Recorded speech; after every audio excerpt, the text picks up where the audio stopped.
La Bible nous dit qu'il y a le corps, la chair et le sang ne peuvent pas hériter le royaume de Dieu. Donc, notez bien, le premier royaume c'est le royaume de la chair. Le deuxième royaume c'est le royaume du sang. Et le troisième royaume c'est le royaume de Dieu. Et Dieu précise que la chair et le sang ne peuvent pas hériter le royaume de Dieu. Vous comprenez que c'est pourquoi il y a une écriture qui dit marchez selon l'esprit et vous n'accomplirez pas les désirs de la chair. Dans d'autres termes, la Bible est en train de nous dire de marcher comme Jésus et ne seront pas comme la chair. Souvenez-vous, la première chair qui avait été créée, c'était Adam. Donc le premier royaume, c'est le royaume adamique. Alléluia. Amen. Le premier royaume, c'est le royaume de la chair. Et la première chair qui avait été créée, c'est Adam. Donc le premier royaume, c'est le royaume adamique. Alléluia. Amen. Et ce royaume commence de Genèse chapitre 1er à Genèse chapitre 6 à Genèse chapitre 8.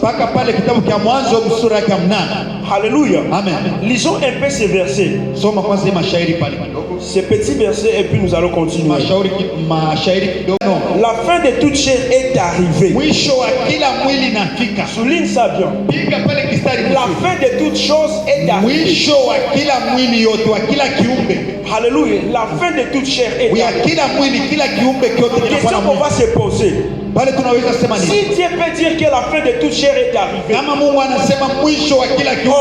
nous aussi nous portons la chair. C'est-à-dire que même nous aussi on n'allait pas exister. Mais la Bible était en train de dire c'est la fin du royaume adamique qui vient en train de prendre fin. Donc il ne parlait pas de la chair comme ce que nous portons, mais il parlait du royaume de la chair. Parce que la du royaume c'est le délice de Noé. Alléluia. Amen. Parce que lorsque la terre se répelle, il est frappé par l'eau. Alléluia. Amen. Alors le premier royaume, c'est le royaume de la chair. Et la Bible dit la chair n'héritera pas le royaume de Dieu. Donc quand tu marches selon la chair, c'est difficile pour toi d'arriver le royaume de Dieu. Alors écris ceci avant que je termine. Le royaume de la chair est qualifié par trois choses. Premièrement, par un Dieu qui te donne la gloire, ça t'apprendre de conserver cette gloire. Alléluia. Amen. Alléluia. Amen. C'est pourquoi Adam est né grand. Un bébé avec barbe. Un irresponsable total. Qui est même incapable de draguer. Parce que Dieu lui a dit repose-toi, il faut que je parte chercher une femme pour toi. Je dirais Adam était un peu comme un fou. Parce qu'il est quelqu'un qui accepte de perdre la multitude des arbres à cause de cet arbre. Dieu lui donne toutes les arbres. Mais à cause seulement du fruit d'un seul arbre, il accepte de perdre les jardins. Pourquoi? Parce que le royaume d'Adam est qualifié par l'immaturité. Alléluia. Amen. Un chrétien qui est immature, il est dans le royaume d'Adam. Alléluia. Amen. C'est pourquoi l'apôtre est de me soutenir. Et il dit lorsque j'étais enfant, je parlais comme un enfant, je dansais comme un enfant, je faisais tout comme un enfant.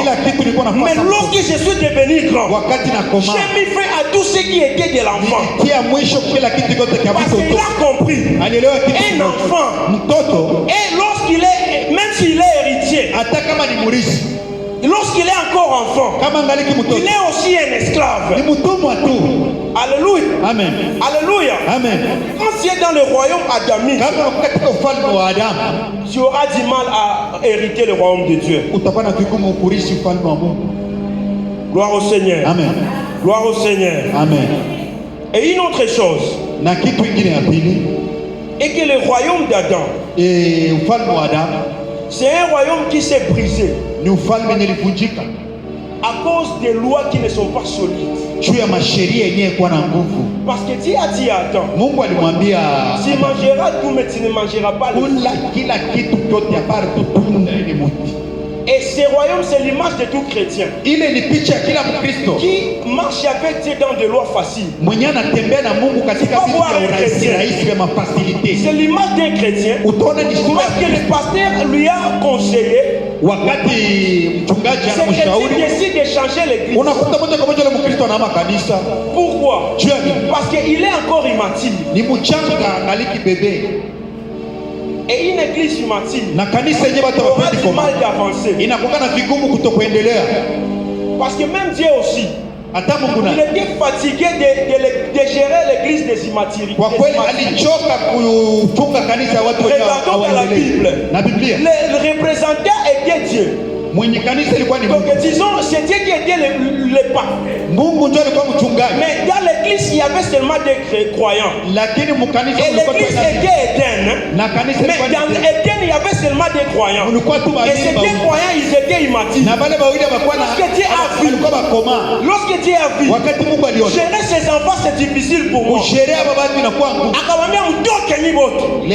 il les a chassés. Et il les a chassés.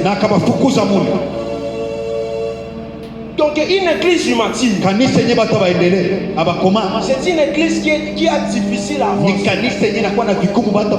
Église, je suis en train de vous amener d'être comme Meshach, Shadrach et Abednego. Qui vont dire à Dieu, même si tu ne nous sauves pas, nous savons que tu n'aimes pas l'idolâtrie. Alléluia. C'est ça le genre des églises que nous devons avoir. Même s'il y a des moments difficiles, n'abandonne pas Dieu. Parce que c'est quelqu'un qui est dans le royaume adamique. Lorsqu'il voit des choses sont difficiles pour lui, il laisse Dieu. Imaginez combien de fois parce qu'on t'avait dit seulement de venir à la cour. Laisse les choses.